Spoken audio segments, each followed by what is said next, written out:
Hi witches! So we are kicking off June with a brand new topic, and that is elemental spellcraft. So each week this month we are going to focus on a different type of elemental magic, and for the first week we're going to really focus on water magic. Now admittedly I work best with the element of earth. I mean, I'm an earth sign, hello.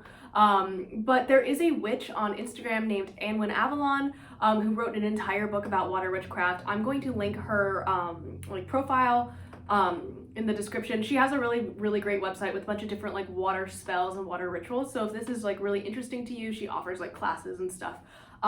If you want to learn more about it, definitely check it out. She does some really beautiful spell work on her Instagram page, and I'm such a fan. So yeah, I definitely recommend, if you are more interested in this, beyond the videos that I'm going to be making, if you're more interested in that kind of stuff, definitely check her out. So yeah, support the community, guys. So first, let's talk about the element of water and its correspondences. So the direction that water is associated with, if we're talking about cardinal directions, is the west. So a lot of witches put tools representing the element of water on the western side of their altar. That concept is, to me, a very Wiccan thing.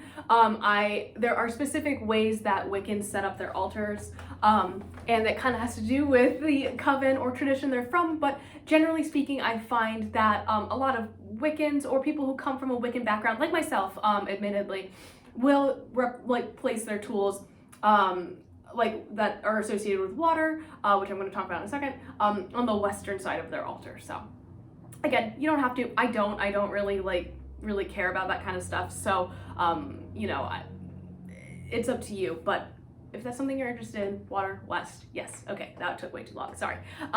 The energy of water is receptive, meaning that the element of water will take on energy or push it away. So when we talk about the kind of magics that the type of spell work that water magic is best used for, you'll see what I mean.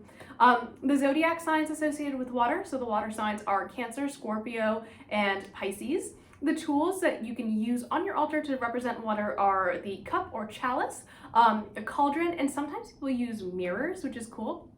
But you can use anything that can hold water. Some people use seashells. There's a lot of different kind of stuff like that. So anything that you associate with the element of water can be used in your craft. Some crystals that are associated with water are pearls, coral. Be careful about where you're getting coral though, make sure it's sustainable and ethical. Other crystals are aquamarine, lapis lazuli, or lazuli, fluorite, and silver. So all of those can be used to represent water on your altar. The ritual work that it is best used for are any rituals that have to do with emotions, with fertility, with friendship, sleep, reflection, cleansing, stuff like that. So water magic is really powerful and really awesome.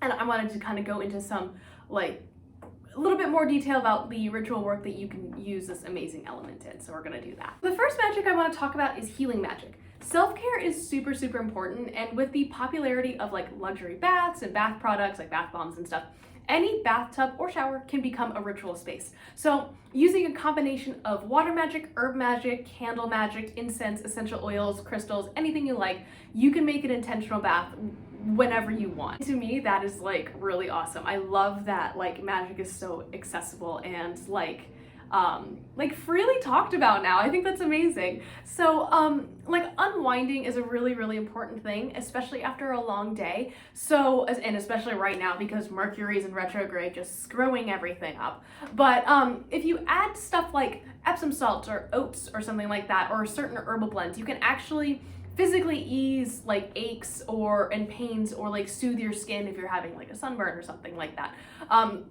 So it's magical and also practical. It's practical magic, and we love that here on this channel. A lot of witches bathe prior to rituals on holidays or during the full and new moon. So if that's something that you want to start incorporating into your practice, it's a really easy thing to get acquainted with. And it's not, if you're in the broom closet or whatever, it's not whatever, if you are in the broom closet, it's actually a very kind of under the radar way to practice witchcraft because you're just taking a bath. So yeah. The next thing that I wanted to talk about is glamour magic. So that is magic having to do with beauty, with giving off a certain like energy. And I see a lot of adherents or people who work with Aphrodite doing a lot of glamour magic, which is really cool. They have like enchanted eyeliner and stuff, and I'm like, yes, oh, okay, go off, like awesome.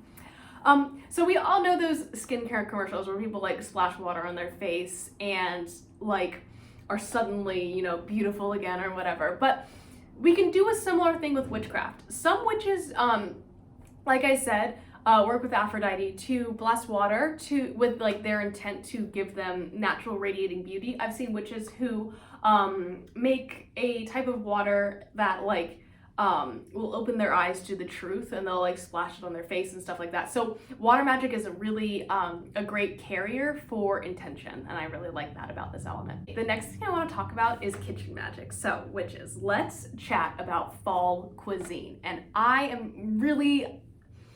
love a good soup, right? I love a good soup as much as the next witch, but water can really just be used in cooking magic, like as a base. Like, oh, that's so cool, right? A lot of my favorite recipes, especially in the fall and winter, but honestly at any time, are like soups and stews. I am making a really fancy ramen tonight. I'm very excited. I have so many ingredients and like vegetables and stuff. It's gonna be so good. But basically, you can use water that you charge in the light of the moon to make foods. Some people say don't. I have used moon water in recipes before, and you know, or like water that is charged with my intent. So I've never run into an issue with it. It's been actually really awesome and really brought me some great like happiness. So I definitely recommend it. Maybe don't use like an entire pot of moon water if you don't want to, but like you can pour some in and boil it all as one. And you know, I think that like that the avenue of using water as an element in the kitchen is just amazing, and it's not something that you really think about, but we are mostly water. So yeah, kitchen magic is a great way to use the element of water in your craft. So the next thing I wanted to talk about is cleansing, and this is one that like we kind of, I feel like, overlook a little bit. Like a lot of cleansing is done with incense or herb bundles and stuff like that, but water washes away more than like stress and tension like you would have it in a ritual bath. It can also be used to cleanse your house. Using a room spray, right, as we talked about, like the cleansing room sprays in our alternatives to smoke cleansing video.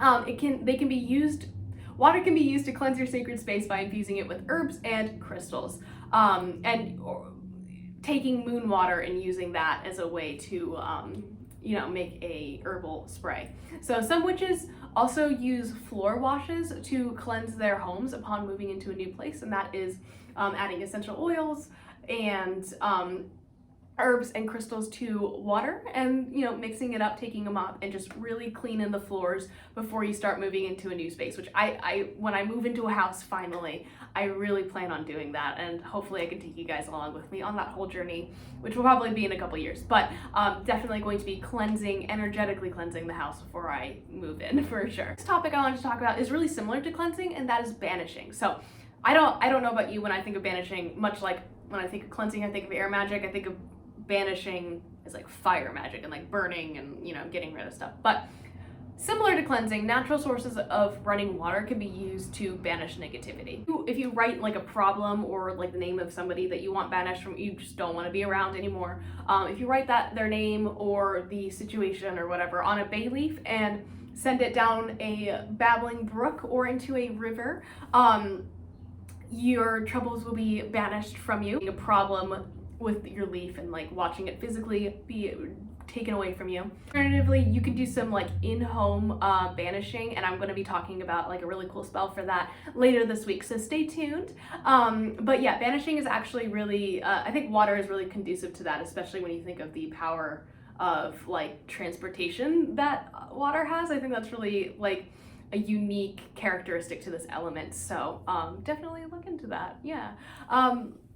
And then finally, I wanted to talk a little bit about moon water. I know I keep bringing it up, but we're actually going to talk about it this week. Making moon water is one of the easiest things that a beginner witch can do. If you're new to spell work, I really cannot like recommend making moon water enough. Especially like if you are uncomfortable with going into like a full-on ritual. If you want to just like practice like some sort of spellcraft, moon water is great. if you are not completely like comfortable, you know, getting candles and all of that, or you're worried that something's going to go wrong, luckily with moon water, you can make it, you don't have to use it, you can just return it to the earth as like an offering, or, you know, just say a couple words over it and just return it back to the earth and the energy will go away. So it's great for beginners. I'm going to talk about it more tomorrow, I promise. I hope this really like serves as a good introduction to the element of water and gives you some ideas about how to work with this amazing like element in your craft. Tomorrow we are going to go a little bit more in depth on moon water, like I said. So stay tuned and I'll see you guys tomorrow. Bye!